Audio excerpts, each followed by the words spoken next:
indépendants. Oh, c'est le jour des indépendants. Nous sommes indépendants. Oh, quelle joie des indépendants. Nous sommes indépendants. Oh, quelle joie des indépendants. Nous sommes indépendants. Oh, quelle joie des indépendants. Nous sommes indépendants. La décolonisation est le dernier épisode d'une histoire qui remonte au voyage de Magellan. La découverte de l'autre, le sauvage, transforma l'homme de la Renaissance en dominateur impuni. Les marchands ont vite remplacé les grands explorateurs et le sauvage devint un mythe, un homme à qui l'on conféra peu de réalité. La colonisation a commencé sur cet équivoque qui fut synonyme d'abondance puis de guerre. Après des siècles, le bon sauvage prit les armes et nul pays colonisateur n'échappa à la décolonisation. La France non plus. Et pourtant, cette dépossession a engendré des pays indépendants qui, en retour, ont rendu décidément universelle la langue française.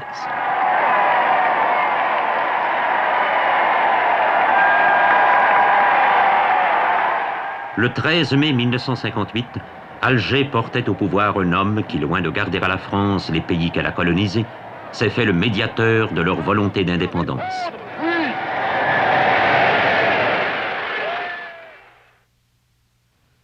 Invité à dire oui ou non à la communauté, il s'est trouvé un pays qui a dit non, la Guinée, et dont l'indépendance a peut-être précipité celle de ses voisins africains. L'Afrique de langue française forme un bloc consistant sur cet immense continent, de la Méditerranée jusqu'au cœur de l'autre Afrique. La décolonisation a dévoilé une mosaïque de pays francophones qui ont rompu l'équilibre linguistique du monde. Des millions d'hommes qui n'avaient pas de statut redonnent à la langue qu'on parlait jadis dans les chancelleries un nouveau statut international. Il importe maintenant d'évaluer ce phénomène spectaculaire de la diffusion du français dans le monde et l'effort de la France pour le continuer. Eh bien, écoutez, cet effort, je crois que je peux l'évaluer uniquement pour une zone, mais qui est une zone privilégiée sur le plan de la culture française, qui est l'ensemble des pays africains et malgaches, depuis la Mauritanie jusqu'à Madagascar, qui faisaient jadis partie de l'Union française et qui aujourd'hui sont indépendants. Là, le ministère de la Coopération maintient des liens d'aide et d'assistance technique très étroits. Pour s'en tenir à l'aide en matière d'enseignement et de formation, je crois que nous dépensons chaque année environ 65 à 70 millions de dollars pour envoyer des professeurs, il y en a 4000 aujourd'hui, pour aider ces États à construire des écoles, pour faire fonctionner des établissements d'enseignement supérieur, pour leur donner des bourses, pour organiser des stages de formation accélérée et pour aider l'enseignement privé, catholique en grande partie, dans ces pays à se maintenir et à se développer. Maintenant que les pays d'Afrique du Nord et de l'Afrique noire française sont indépendants et en quelque sorte séparés de la France, il est possible d'évaluer leur degré de francisation. La pénétration culturelle française est-elle profonde et irréversible dans tous ces États africains? La pénétration française est considérable pour deux raisons.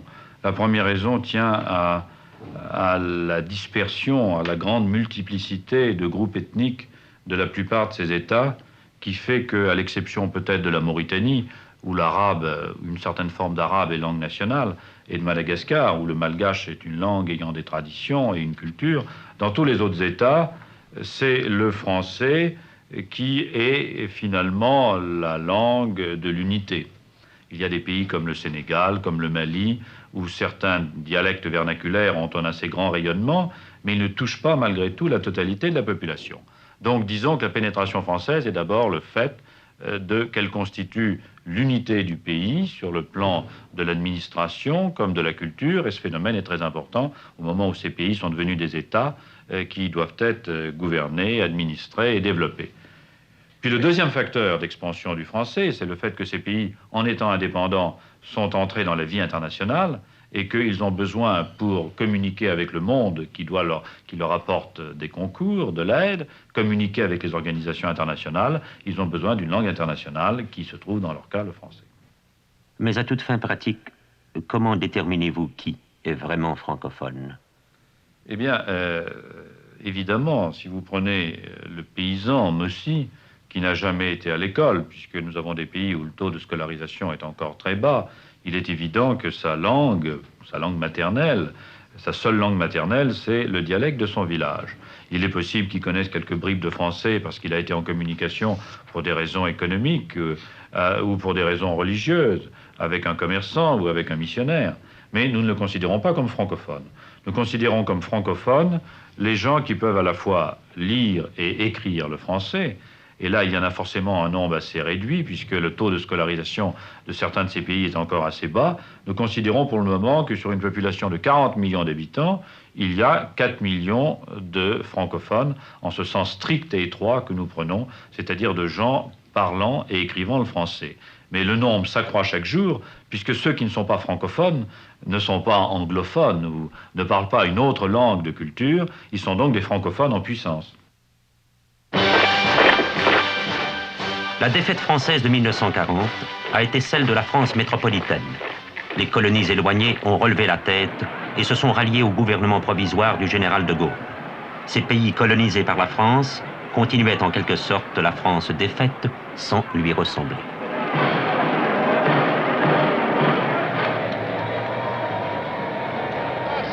Ici.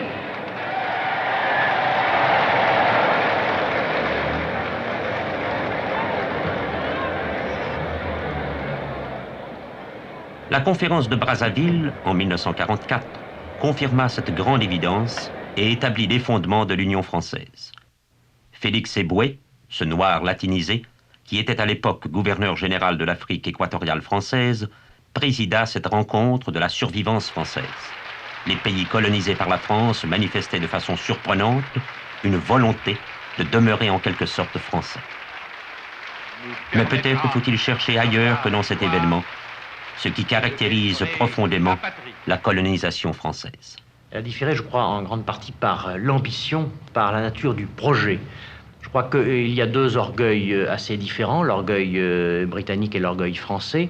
L'orgueil britannique porterait plutôt, je pense, nos amis anglais à penser qu'aucun peuple ne peut être tout à fait assimilé et ressemblant à eux-mêmes, qu'il y a une telle originalité de la civilisation, de la race du peuple anglais, que si cultivé et amical que soit un Indien ou un Birman, il ne peut pas devenir, à vraiment parler, un Anglais. L'orgueil français est différent et la France a une si haute opinion d'elle-même qu'elle pense qu'on ne peut pas faire plus de bien à un pays qu'en le transformant en elle-même, ou du moins des citoyens d'un pays, en le transformant en elle-même. Et ce qu'elle a essayé de faire en Afrique, même en Asie, vis-à-vis des peuples vietnamiens, cambodgiens ou laotiens, et dans les autres pays d'outre-mer qu'elle a colonisés. Je crois que c'est cette différence fondamentale, cette tentative d'intégrer, ou même, pour employer le mot fort, et qu'on emploie généralement, d'assimiler, qui a causé le côté pathétique au problème de la décolonisation en France. C'est qu'il a fallu pratiquement arracher du corps national français des hommes qu'on avait tenté d'y faire entrer. La colonisation anglaise étant essentiellement technicienne, une forme de guidance, de contrôle, on a pu un jour choisir froidement de ne plus faire équipe, n'être plus dans le même team de football que les Indiens ou les Birmans ou d'autres peuples. Alors que du côté français, ce n'était pas une affaire d'équipe, c'était presque une affaire de famille, c'était une affaire de... Et vous savez que les conflits entre frères sont les plus cruels, n'est-ce pas, plus qu'entre amis encore et qu'entre équipes. Et nous avons eu des conflits de fraternité brisés, et je crois que c'est ce qui a donné son caractère particulièrement dramatique à la décolonisation française et à celle qui est en train de s'achever maintenant, la décolonisation algérienne, puisque c'est peut-être là où la tentative d'assimilation a été la plus profonde, en un sens avait été la plus réussie aussi, et a fait le plus saigner. Au moment où il a fallu séparer, on a déchiré, et la déchirure est extrêmement cruelle, incontestablement.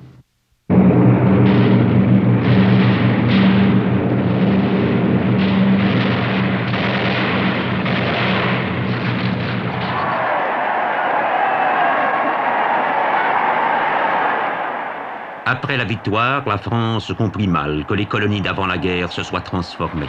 Les conflits éclatèrent au cœur même de cette union de pays que nulle urgence ne rendait désormais sacrée.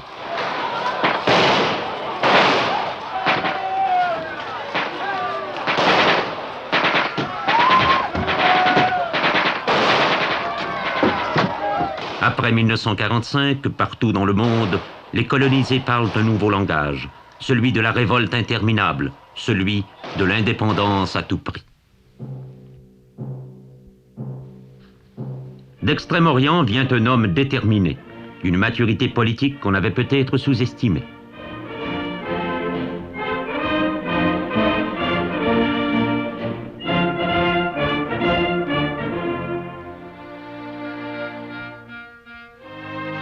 Ho Chi Minh, à Paris, inaugure cet après-guerre français fait de guerres et de négociations, de malentendus et de grandes démonstrations de bonne foi.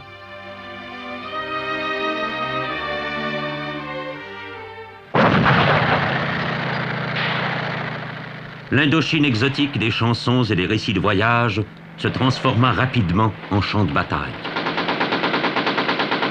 La riposte française ne manquait pas de présomption et Dien Bien Phu marqua, en 1954, la défaite d'une armée aguerrie par une armée qu'on croyait inexistante. En juillet 1954, les accords de Genève consacraient la partition du Vietnam, mais aussi la victoire politique d'Ho Chi Minh. Un premier fragment se détachait de l'Union française. En 1947, le sultan Mohamed V se rend à Tanger, encore sous protectorat espagnol, pour manifester l'unité du Maroc. La lutte du Maghreb contre la France s'insérait dans un mouvement mondial de décolonisation. Les négociations engagées avec la France deviennent vite un dialogue de sourds. Le résident général se fait un allié du Glaoui pour déposer Mohamed V. La conjuration échoue, mais le sultan est contraint de désavouer l'Istiklal. La France ne veut rien céder aux poussées nationalistes du Maroc et de la Tunisie, où Bourguiba exhorte à la révolte. La France achemine Bourguiba vers les prisons métropolitaines, et pour se venger, l'Arabe boycotte son partenaire colonial.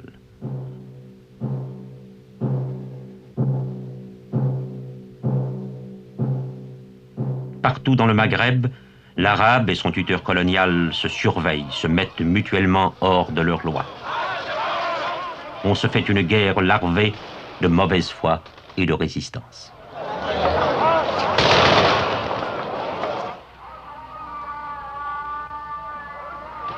Le sultan du Maroc continue, en dépit de tout, à proclamer un arabisme en tout point conforme à la doctrine révolutionnaire de l'Istiklal.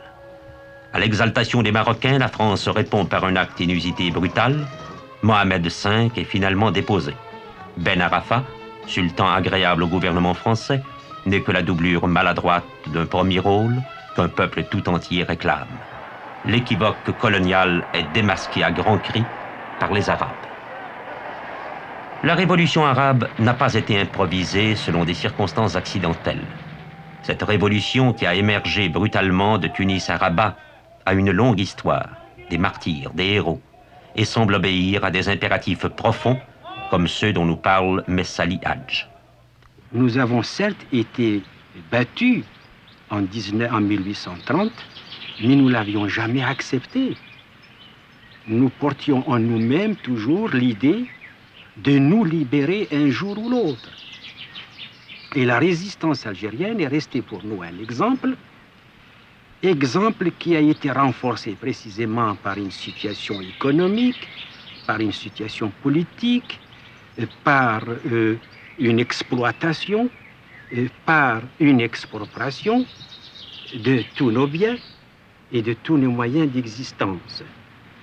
Également, nous, en tant qu'enfants, nous avons déjà vécu, nous nous sommes rendus compte des injustices graves qui étaient faites à l'égard de la population musulmane algérienne. Nous étions chez nous, mais nous étions des étrangers. Nous étions des sujets pour servir, et c'est tout. Nous avons entendu, en tant qu'enfants, nos parents, avec les cheveux blancs, se plaindre de cette situation. J'ai vu mon père aller faire la corvée dans la ville de Tlemcen et surveiller les Français pendant qu'ils dormaient. Mon père me disait, vois-tu mon enfant, à mon âge, je vais surveiller le sommeil des envahisseurs. N'est-ce pas là une tristesse? Et c'était une corvée qui était imposée à la population. Il fallait aller surveiller pendant la nuit les quartiers français. Voilà. Cela m'a révolté de voir mon père rentrer à 1h du matin, froid, glacé à son âge, 60 ans, 70 ans. Dans mon esprit d'enfant, j'étais révolté déjà à l'idée de voir cette situation. Mais par la suite, dans mes déplacements, dans mes voyages, j'ai été amené à lire beaucoup et à prendre contact avec les autres civilisations, ce qui m'a permis de lire et de relire les révolutions de tous les pays du monde, ou d'une partie des pays du monde. Donc la Révolution française, la Révolution russe, la Révolution turque, le soulèvement de l'émirable crime dans le Rif, les soulèvements chez nous, parce que nous avons assisté à notre propre soulèvement.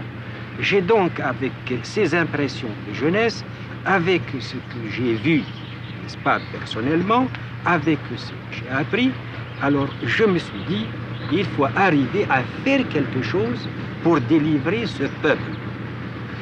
Pendant longtemps, j'ai cru qu'il suffisait de porter à la connaissance de l'opinion notre situation pour trouver droit à notre revendication nationale. Mais de bonne heure, j'ai compris que cela était absolument possible et qu'il fallait pousser, faire accoucher les événements. Nous aurions préféré que le gouvernement français prenne en considération nos revendications. Et nous aurions préféré aller à une émancipation à partir au moins, n'est-ce pas, de la Première Guerre mondiale. Mais par la suite, nous avons constaté que cela était impossible. Et je crois que nous avions bien vu en ce sens, et qu'aujourd'hui même, après 130 ans d'occupation militaire, politique, et après 7 ans et demi de révolution, on n'en a pas encore fini avec la décolonisation. Pour moi, la Révolution française n'est pas terminée, parce que le peuple français est parti pour se libérer, non pas tant sur une question politique, mais sur le plan social et économique.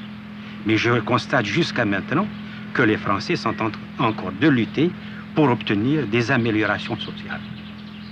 Or, quelle est notre situation en comparaison à celle du peuple français?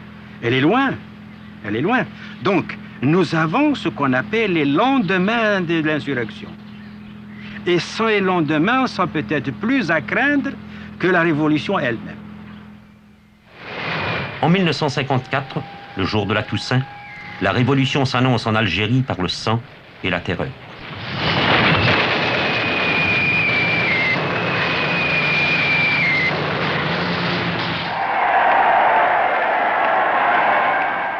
Mais finalement, les triomphes surviennent. Bourguiba, libéré de prison, devient chef d'État. Mohamed V, exilé à Madagascar, est ramené en triomphe par un autre gouvernement.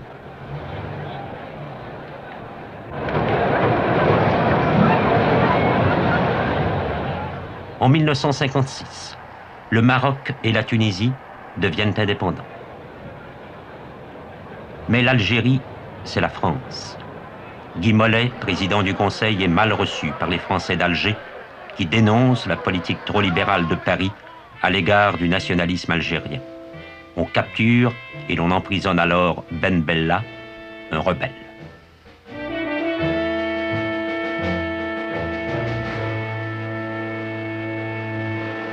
Pendant que dans le maquis, le FLN prépare des milliers d'Algériens à une guerre à mort, Alger révèle sa force dans de grandes manifestations populaires qui mêlent les colonisateurs aux colonisés.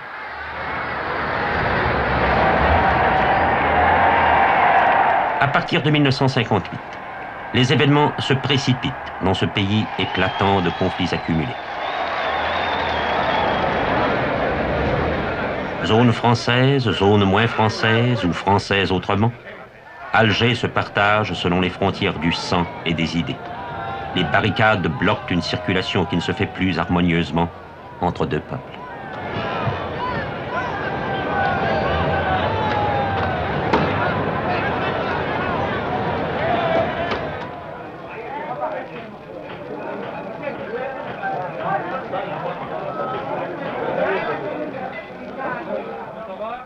Bataille de rue, consultation populaire, coup d'État, voilà les thèmes majeurs de cette lutte indécise que l'histoire appelle déjà la guerre d'Algérie.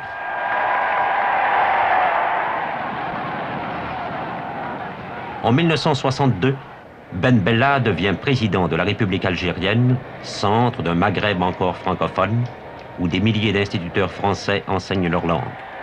Sera-t-elle supplantée par la langue arabe? Nul ne le sait encore. Là, comme en Afrique noire, la langue française demeure l'une des données principales d'un problème linguistique que l'indépendance n'a fait que poser avec plus de clarté.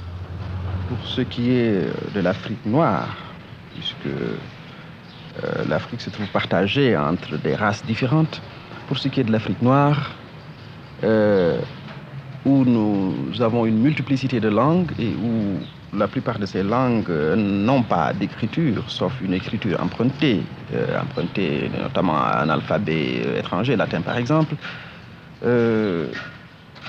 S'il me paraît que la nécessité de transcrire ces langues dans un alphabet moderne ne doivent pas être un préalable à toute autre construction,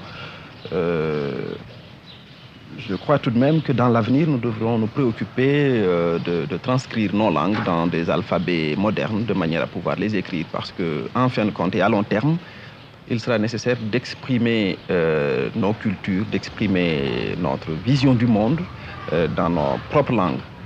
Mais la scolarisation que cela implique ne risque-t-elle pas de provoquer un certain déchirement, que vous avez d'ailleurs exprimé dans votre livre L'aventure ambiguë, dont l'Africain partagé entre deux pôles de culture, la sienne et l'occidentale que lui apporte la langue française? C'est cela. Mais il s'agit là véritablement de cas relativement exceptionnels. Ce qui nous importe pour le moment lorsque nous parlons de culture, c'est le nombre, c'est la quantité statistique. Ces Africains qui sont partagés, qui sont déchirés, ainsi que j'ai pu les décrire dans mon livre, sont un peu l'exception. Ce sont ceux-là qui ont été le plus loin possible dans ces cultures occidentales notamment, sans pour autant avoir rompu réellement avec leur tradition. Et je crois que c'est le fait pour eux d'avoir été si loin dans la culture occidentale qui est la cause de cette tension que j'ai décrite. Mais cette tension ne se rencontre pas chez la moyenne des Africains, même s'ils ont été un peu à l'école, même s'ils parlent un peu le français, par exemple, pour nous, Sénégalais. Elle ne se rencontre qu'à partir d'un certain niveau de culture. Et je crois que pour l'ensemble de la collectivité africaine, cette tension ne se rencontrera précisément que dans 10-15 ans, encore une fois, lorsque le degré de scolarisation aura monté pour l'ensemble de la collectivité sénégalaise, par exemple. La colonisation a eu des effets très divers et même contradictoires.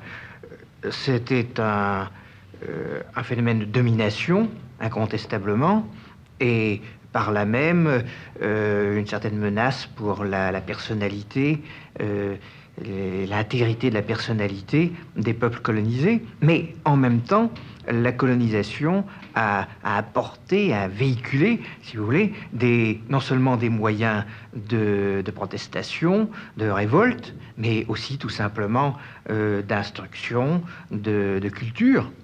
Si bien que ce que la colonisation a laissé de meilleur derrière elle, c'est l'école, c'est la scolarisation, qui est de toute manière un instrument de libération et qui dépendra de l'usage politique qui en sera fait par les uns ou les autres.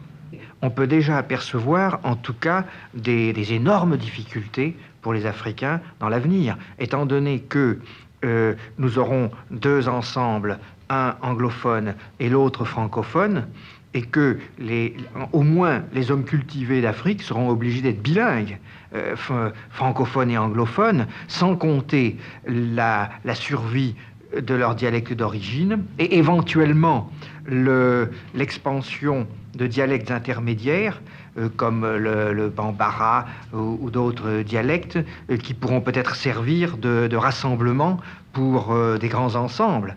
Le problème linguistique risque d'être extraordinairement compliqué pour les Africains, ayant à la fois une ou plusieurs langues d'origine, plus une langue administrative, véhiculaire, culturelle, qui sera une des grandes langues internationales.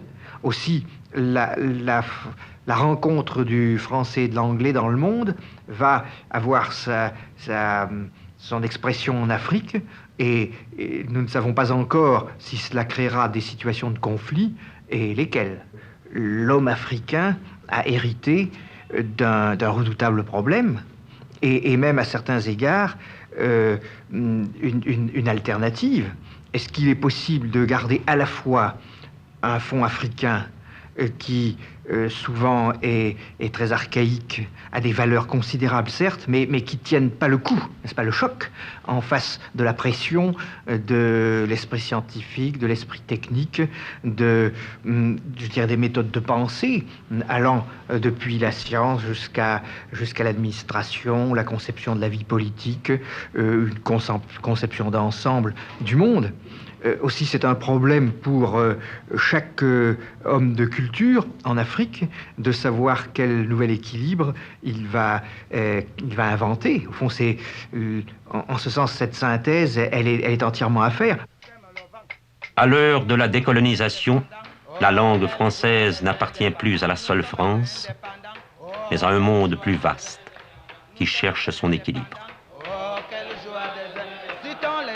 Indépendants, oh quelle joie des indépendants. La Côte d'Ivoire indépendante, oh quelle joie des indépendants. Le Mali indépendant, oh quelle joie des indépendants. Le Sénégal indépendant, oh quelle joie des indépendants. La Guinée indépendante, oh quelle joie des indépendants. Le Ghana indépendant, oh quelle joie des indépendants. Le Canada indépendant, oh quelle joie des indépendants. Le Togo indépendant, oh quelle joie des indépendants. Libéria indépendant, oh quelle joie des indépendants. Nigeria indépendant, oh